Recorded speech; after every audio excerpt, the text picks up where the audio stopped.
maandiko. Kwa nini? Maana tithes zilikuwa zinatoka katika mashamba ya wasee. So ni lazima ungechukua time, wapande, wapalilie, imee, wavune, wapeleke. And that is why kuna tithes ambazo zilikuwa zinatolewa after a year. Why? Because no take that time. Zingine zinatolewa after 3 years. Na zingine zinatolewa unaenda na familia yako. Tunakutana kama family. Mimi tunakutana na watoto wangu, na kuja na mapombe zangu, tunakunywa wine na tunakula, tunakula hapo. Tunazikulia hapo. Tukalila tithe. Tunakulia hapo na story inaisha. Now listen as I continue to give you these scriptures. Tithes si ya hedeore. Siya maodo matatu. Tithes za wakati huo zilikuwa zina serve purposes 3. Purpose ya kwanza ilikuwa za makuhani. Makuhani ni adhejeri gai. The priests, The priests. Why the priests? Because in the tabernacle, na Musa aliambiwa atengeneze tabernacle, unakumbuka, he was ordered to actually make a tabernacle. So that kwa hiyo tabernacle kukuwe na makuhani ambao wanashughulikia shughuli za worship, shughuli za kiroho, yani za watu tu, na vile wana Waisraeli wataishi. Yani the matters to do with God, to do with worship, the matters to do with how to deal with one another, the matters to do with sacrifices and all that. Toduiro wari muige kuri moto gwetwo mutha. Why? Because these guys walikataa kuongeleshwa na Mungu directly. God wanted them to be priests, ili kwamba awe akinena nao moja kwa moja. Anene nao moja kwa moja. Lakini Exodus 19 wakasema hapana, sisi hatutaki. Tunamwogopa, but sisi hatutaki kuongea na Mungu. So wakaambia Musa, wewe wakutweka mediator wito. Wewe ndio mtaongeana na Mungu na huko huna kuja kutushow. Vile amesema. Na Musa na yeye akasema ni sawa, wacha basi mimi nitakuwa driver wenu. Ni sawa, nitaenda nitasikiza Mungu na waletea. So Musa akachukua ushukani. Akaanza stories za kujenga tabernacle, and he even came about with the laws. He received the laws so that he can have a way of actually controlling these guys because of the hardness of their hearts. Why? Maana walikuja wakazidi katika kuasi, katika kutenda dhambi, walikuja wakazidi, mioyo yao ikawa migumu. Naye Musa katika hali ya kuregulate na kucontrol akaona ni vema nije na laws, and he went for the laws. Wakati alienda, Musa alipatiwa the laws na the angels.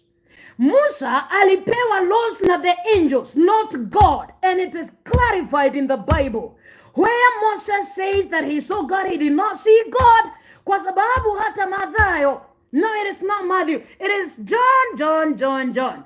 Inasema ni Yohana 1, inasema kwamba nobody has ever seen God. Nobody. Na pia Biblia inasema kwamba he is an invisible God. An invisible God. So whatever Moses was speaking, he was speaking as a human. Because God lives in an unapproachable light. So whenever God wanted to actually talk to Moses, he could not be visible. Na kuna mahali kalizusha akasema nionyeshe uso wako Bwana. But it is a typology of Moses desiring to see Jesus. Why? Because Jesus is the visibility of God. Jesus is the image. Jesus is the face of God. So he desired so much to see Jesus. He desired so much to see Jesus. And so he just wanted to see God, but there is no way he could see God. So wakati ule Musa alikuwa sasa ushukani akauchukua. Wakati alichukua ushukani akatengeneza tabernacle. Katika ile tabernacle akaweka makuhani. Hawa makuhani kwa sababu ya wingi wa dhambi, because the law should actually reflect the capacity of the hardness of the hearts of men. The law is supposed to reflect kiwango cha dhambi za watu. Kwa hivyo kama laws zilikuwa over 612 laws, that is the capacity of the hardness. Ama that is how people are evil. That is how people sinned. Na sawa walikuwa kiwango kikubwa, and that is why laws ziliekwa hata hakuna mtu anaweza hingia. Kuti mtu kiingia watho. Todo modo na mwaganu, so otauria mawatho mari maige. Inaonyeshana vile huyu mtu ako mwaganu. Huyu mtu vile ako ni sina yani. Hana, because of the nature of sin inside a man. So he struggled to do right. But he was unable. He was unable. So what did Moses do? Akaleta law. Wakati alileta law, kwa ajili ya kutoa sadaka, dhabihu za kutetea hawa watu wakati wanapoasi. So akachukua hao makuhani akaweka katika tabernacle. Hao makuhani meta wa Malevites, Levi akina roruka kana ro tribe ro Levi. Hao makuhani walikuwa wanatolewa katika tribe ya Levi, Levi. Ndio alichagua na no metikretio watu wekake priests. Nigetha mekiatia moyage magogona mamehia, magithinjaga. Na ni tondu wa wingi wa mehia matiumaga hekaru-ini. Ni tondu wa wingi wa mehia, they never left the tabernacle. So what happened? They never had time to actually farm. They did not have time. In fact, Biblia inasema they did not have time to farm. Why? Because ido yesia tagiosia lesia megonda. Matiare na time ya kumaja. Tondu mehia ni maigehire muno. So these priests, they lived in the church. They lived in the temple. They lived in the tabernacle. And they had to actually eat. That is why ukikuja katika Malachi 3:10. Ukianza Malachi 3, muhari wa Mungu aja okuo, oketioguo. Na as a matter of fact, Malachi was not addressed to you. It was addressed to the priests. Ambao walikuwa na receive tithe na wako wanatoa tithe. Your pastor should tell you very well. Hiyo Bible hiyo mnasomewa. It is not just an easy book. Nobody. And let me tell you the truth. Hawa tunakaa tu hivyo tunaota tunajiita mapastors. Hawa tu tunakaa hivyo just because I have a following, just because I know how to do a few things right, just because I have mugabo, and I just call myself a pastor, and I'm here calling myself a pastor, and I cannot be able to go through the whole book of Malachi and teach people what it is. And at that particular moment, what was happening? Mimi mtu tu wa kawaida, mimi mkora, yani I'm just stupid. I'll waste your time. I'll make fools out of the crowd or out of the followers. But you'll never grow spiritually. You'll never grow spiritually. Kuwa ya kwamba wewe ni mchungaji. It really costs you to go through the book like Malachi and explain people. Hiki kitabu audience ni nani? Lakini sikutumia kile kitabu kunyanyasa wasee. Sikutumia kile kitabu kupora wasee. Sikutumia kile kitabu kuambia watu hata Biblia imesema toa fungu la 10, toa nene, toa. Hapana, ni ifuku nerethejwo. Kitabu kichinjwe. Negethejwo kitarura ni oktorole atrere. Who was being addressed? Who was being addressed? And who was addressing? No address iro thing wa Malachi thato. No address. And you, sabu you, todo mwena mutwe, na mwena mesilia, you are able to read Malachi 1, one no address you.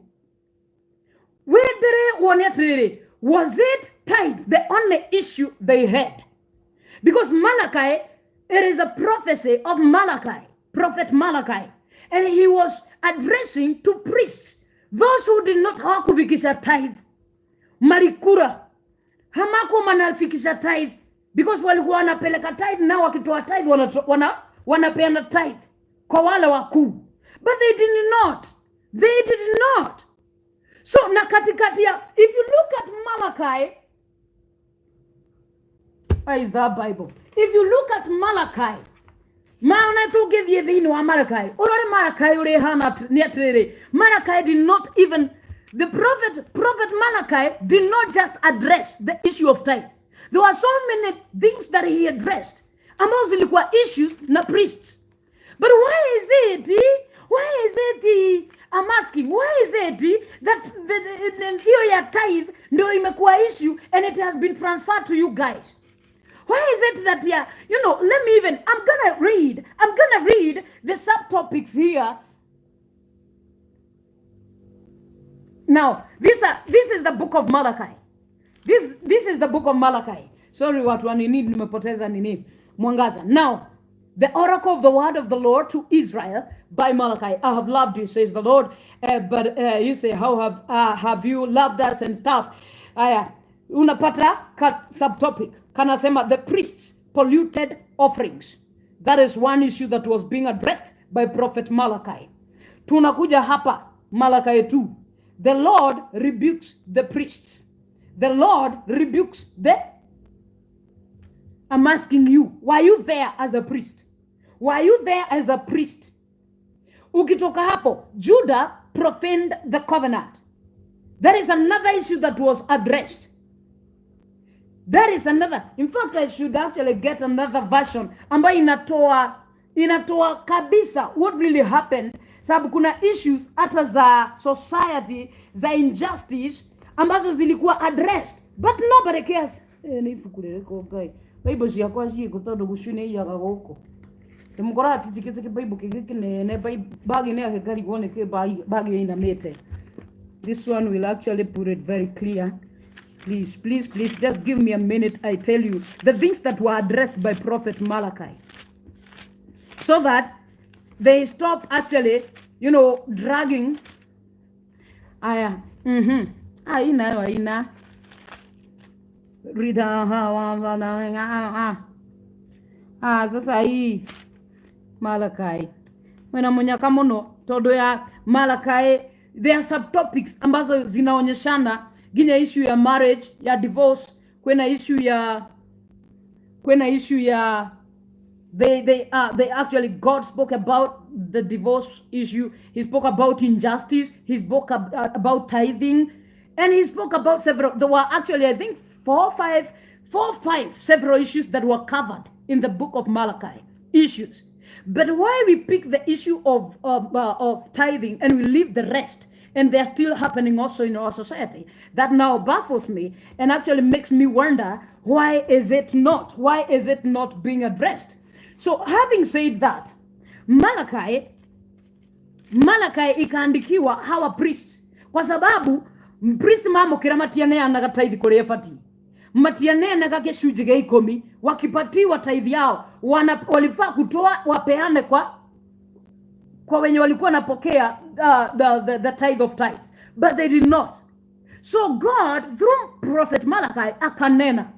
Hawa watu nimesema kwamba hawakuwa natoka, makuhani hawakuwa natoka katika hekalu. Kwa nini? Todo magogona mare marutagone mainge. And you can read them, magogona mashini yoko mathoma thine wa Hebrews kenda. Utaona that walikuwa kazi ni kuchinja, na ilikuwa watoe magongona ya kutetea hawa wasee na dhambi zao. So what kept them busy in the tabernacle is the sins of people, isn't it? What kept them there eating tithe is the sins of people, isn't it? Kile kigete hawa wakuhani kenye ilikuwa mwaweka kwa tabernacle ilikuwa dhambi za wasee, because they sinned every other time. So kila wakati no ngodushe igiraga githejagwo, no magogona marutagwo every time, na nikyo mataumaga matiarimaga, hakuna kitu walikuwa wanafanya. Hawa wasee walikuwa tu pale, kazi yao ni kungea. But you see, no ikaraga thine wa tabernacle mothe. Show me a pastor. No, show me a pastor today. Nionyeshe huyo mchungaji ambaye anaishi kanisani kazi yake ni kushughulikia dhambi za watu. Because Jesus came and sorted out the business that was done by the priests, why they remained in the tabernacle, actually giving their sacrifices. It is because of the magnitude of the sins that were saved.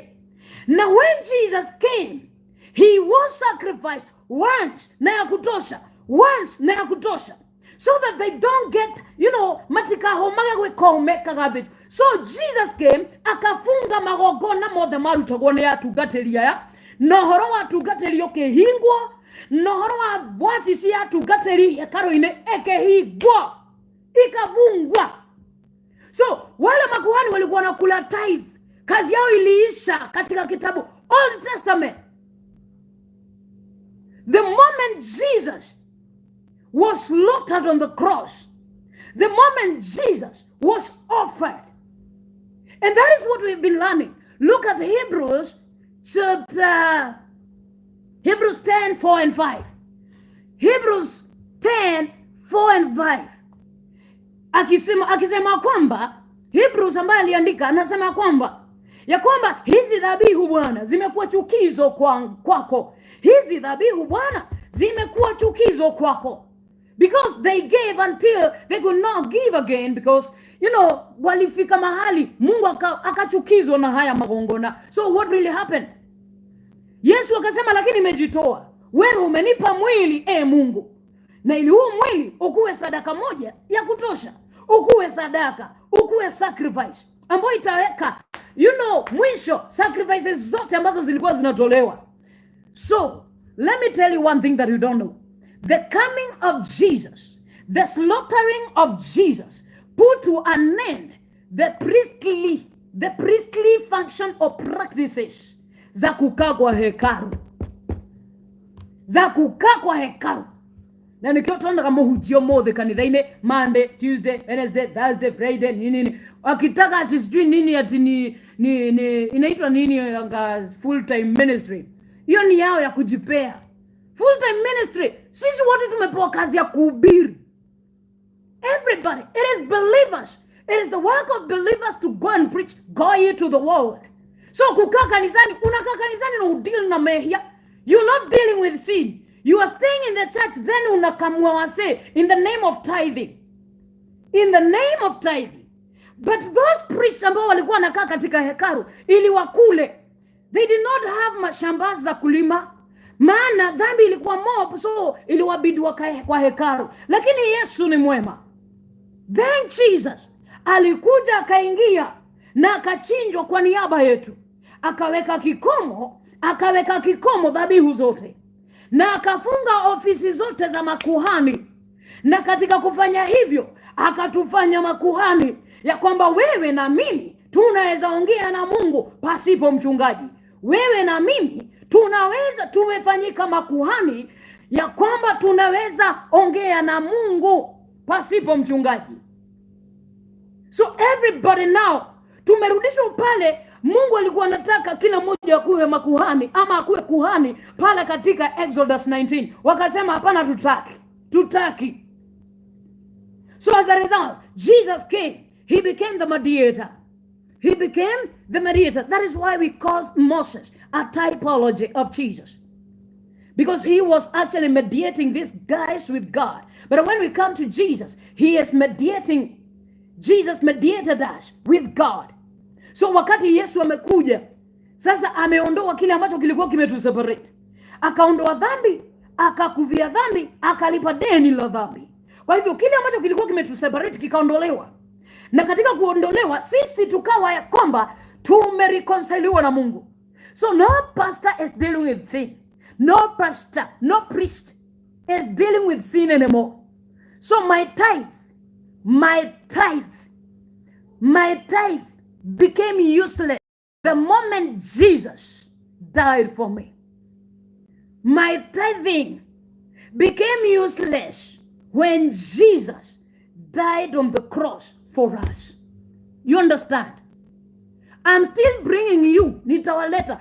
Tithing hiyo ya wakati ule Old Testament ilikuwa ya kutumika kwa shianashiadigwa, the orphans, the widows, and the priests. Siku hizi mnatoanga kwao, mnatoleanga nani? Ni ya Mariamu no. Ile priest, ile tia tugateli. Ama mnapelekanga zinakuliwa na nani? Ati Mungu anapelekewa. Hata ka Old Testament hakuwa na nini? Old Testament Mungu hakuwa anakula. Lakini nini Malakai 10 inasema, Malakai 3 inasema you bring all the tithes into the storehouse ya hekalu, nigetha gukorwo na irio ciao, so that the house gayakata kiriaga God does not eat. So that tithe that was taken into the tabernacle storehouse, it was for feeding these priests who are living in there, for feeding the Shana of Digwa, and also for the widows. Sasa kuna moja imefanywa kazi, kuna moja imeondolewa. Hiyo imeondolewa ni ya priests, so unamtoa kwa hiyo hesabu vibaya sana. So hii ya kusema full time hatuelewani, wewe ukaangi kwa nini? Si wewe ndio uko landlord. Wewe ndiye landlord wa maplots zingine huku. Kwanza tunalipanga wengine mapasi, unapita unasikia hii nyumba ni ya mchungaji fulani. Wengine wamejenga mapalace, na wenye wamemjengea wako na huku na wako Kamuru. Arema mujengeire mena wako Isilando. Wenye wamemjengea wako Thika Road. Arema rutete magakira itangajio. And it is in the name of tithes. Is in the name of tithe. Wacha kisemwe vile kilivyo. Nyinyi wachungaji wenyu wanaishi wapi? Wachungaji wenyu wanaishi wapi? Omaikaraga na goko umakare na mthaiga na mato. Wao wanaishi katika palace na wanaishi mahali kuna swimming pool. Na wegi nyakira atokia mwanake shukuru doge hota. Niyo ndo wa tithe keshujiga 10 na guoya. Na guoya ati Malakai 3 imeandikwa. Wewe uliandikiwa, ulikuwako. You know these guys, let me tell you, the law was not even for you. The law was not even for you. Leave alone. Your pastor actually fights for the law as if he actually cooked it in the kitchen. Your pastor anafightingianga law ni kama alikuwa party yake, na hakuwa party ya law. He was not even part of the law. Not even that party ya law. He was not part of. He is fighting for something that he was not part of. So hata kama itakuja atituwe accommodated, sisi hatukuwa part. We were never part of the law. Na wale walipewa law, those who were given the law, they were not us. They were not us. COCC. Now let me even take you deeper. Fungua kitabu chako, fungua Biblia yako katika Waibrania 7. Waibrania 1. Wone atiru tutitoragia priesthood ya tene. Todo watho washejirie ginya priesthood. Roti priesthood ire ya tithing. Roti wena priesthood ijero Kristo. Hatuna priesthood ya Levites. Hata kama unakugia twikire tenetoka utaithi. Sasa priesthood, Biblia inasema priesthood imechangiwa. Kama law imechange, hata priesthood ilichangiwa. By Christ dying, kifo cha Kristo kimebadilisha kila kitu. Sasa hakuna hiyo priesthood wenye wanakula tithe ni kina nani? Aria mari ya tithe ne. Na tithe rere ya gore. Nire ya tene kana niyo mari ya biribiri. Mari ya matere masio. Sini mshahara yako kubwa. Unaamba utoe 10%. Ndo mpelekee.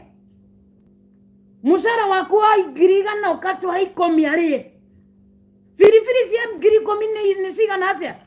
Dovye hau mukiria. Naoko eta wate thokore ama tukiria. Thiogore rori ya biribiri. Kana ya spices mutwarira gwake muci. Na akorio mweri ogwo niguo mataithagi. Ogwo niguo mataithagi. If we have to go biblically.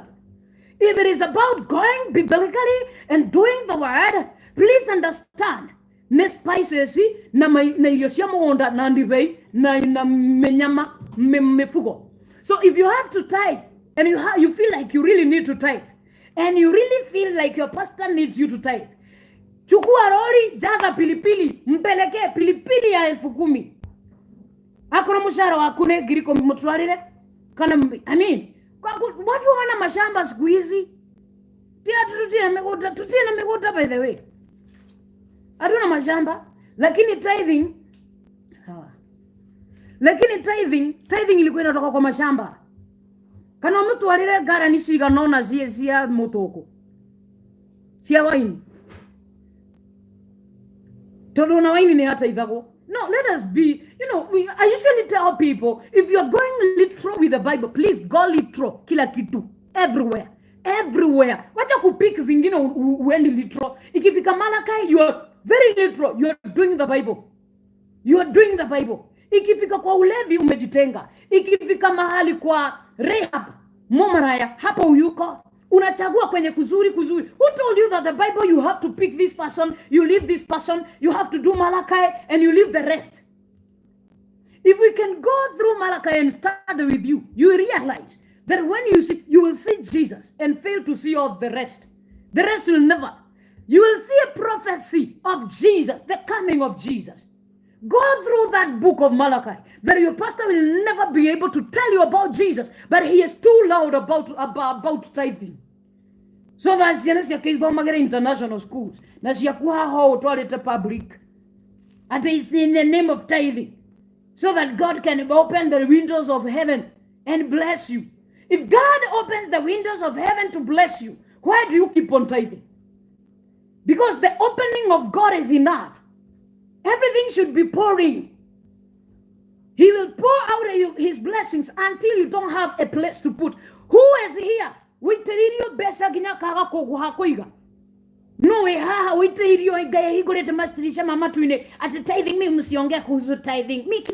If you are there and holding on to tithing because you tithe and God blesses you, you're not born again and you are a hypocrite and you really need to see Jesus. You are the same as a witch. Wewe ni kama mchawi tu, kama jinsi wachawi hujigamba na nguvu zao. Nimefanya hivi kikafanyika. Hakuna mtu ana uwezo wa kujibariki. Hakuna mtu ana uwezo wa kusongesha Mungu. Besa ya kuikomotea inkomudhegi yako. Besa ya kuitiga toma kuradhime.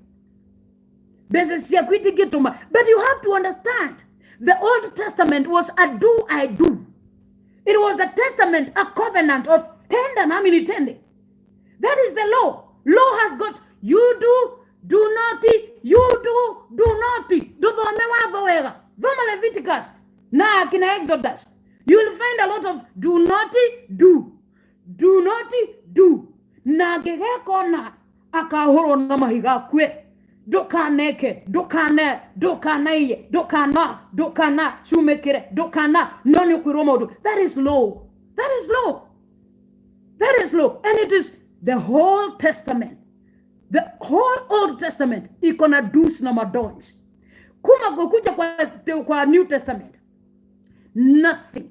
You will never see see, do, and if you do this gonna happen to you. Why do we have this language in the New Testament? That Jesus, I God, Jesus, ametenda. Yesu, ametenda. Yesu, ametenda. Ingia katika pumziko, kwa sababu Yesu, amekamilisha, ametenda. Ni higeti wadho, na higeti litalimore ya kuigana. Watho githe ndokete kugati okira kwekera hinya. What is kwekera hinya? Kwekera hinya ni kugatia. Do you even understand the Bible? And those who actually take the Bible as just, an English literature, then you should go back and learn better. It is not a English book that you just read whatever is written and you translate using the dictionary. Utumi Biblia I translate you ukitumia dictionary, you'll go wrong. That it came to strengthen the law. It is not even in the original. Hata haiko katika original. Na ukienda kwa original, imesema vizuri, he fulfilled the law for us. Then, is it Romans 10:4? Can somebody bring Romans 10:4? Because these people, if you read the Bible of somebody, you allow mtu mkora tu kusomea Biblia kutoka hapa anaruka hii anakuja nini, utaishi hapo kufanya mambo ambao ufai kuwa unayafanya. Ogotura weka gatondo utafati wekatea utafati weka. Let me see whether I'll get that aroma. The word Romans shigana. Romans 10:4. They will never read you. They will never read you that. For Christ is the end of the law, for righteousness to everyone who believeth. Mkristo ni eheretie uhoro wa watho nigetha mundu uria wothe wetikia akaiguithanio na Ngai. Kristo ni eheretie ki? Watho. Toka hapo enda wa Efeso 2 mstari wake 15. Wa Efeso 2 mstari wake 15. Efeso iko wa Efeso 2 mstari wake 15. Wa Efeso 2 mstari wake 15 anasema, having abolished in his flesh the enmity, even the law of commandments, contained in ordinances, for to make in himself of a twain one new man, so making peace, nianinire watho hamwe na maathani na mihingo yaguo. Aninire watho, akinina maathani na mihingo yothe ya watho. Who? Jesus. By what? By his flesh, by his body. When you come to understand what is the death, burial, and resurrection of Jesus,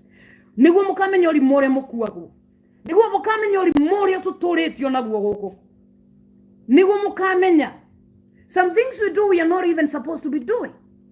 I've said because the things that are in the Old Testament, niwavo, and tithing is one of it.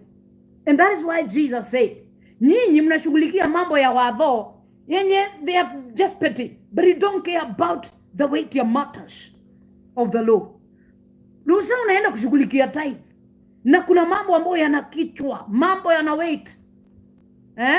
Now, Hebrews 7, atatuende na wewe. For this Melchizedek, king of Salem, priest of the Most High God, met Abraham returning from the slaughter of the kings and blessed him. And to him Abraham apportioned a tenth part of everything. He is first, by translation of his name, King of Righteousness. And then he is also King of Salem, that is, King of Peace. He is without father or mother or genealogy, having neither beginning of days nor end of life, but resembling the Son of God. He continues a priest forever. That is a typology. It is a typology. He came as a shadow. Melchizedek is a shadow of Jesus, a priest. How Jesus would become a priest, an everlasting priest. Because those priests ambao tulikuwa tunapelekea wameshakufa. They are already dead. So even if it is just about taking, those sacrifices to them, the guys are dead. But we have a priest who does not die today. Toka hapo enda mstari wake wa 11, mstari wake wa 11. Now, if perfection had been attained through the Levitical priesthood, if perfection had been attained or attainable through the Levitical priesthood, for under it the people received the law. For under the Levitical priesthood, dakwira Levitical priesthood walikuwa wamesetwa aside wa kureceiving matithe, wa kushughulikianga mehia. So they were actually they were eating tithe. Ndo walikuwa nakula tithe. But this priesthood that is under the law, what further need would there have been for another priest? Hii nauliza, now if perfection had been attainable through the Levitical priesthood, kama perfection by kutoa hizo mavenjo na manini na tithe ingekuwa inatufikisha katika perfection, there was no need of another priesthood, no need of another priest. Akukua need would there have been for another priest to arise after the order of Melchizedek, rather than one named after the order of Aaron.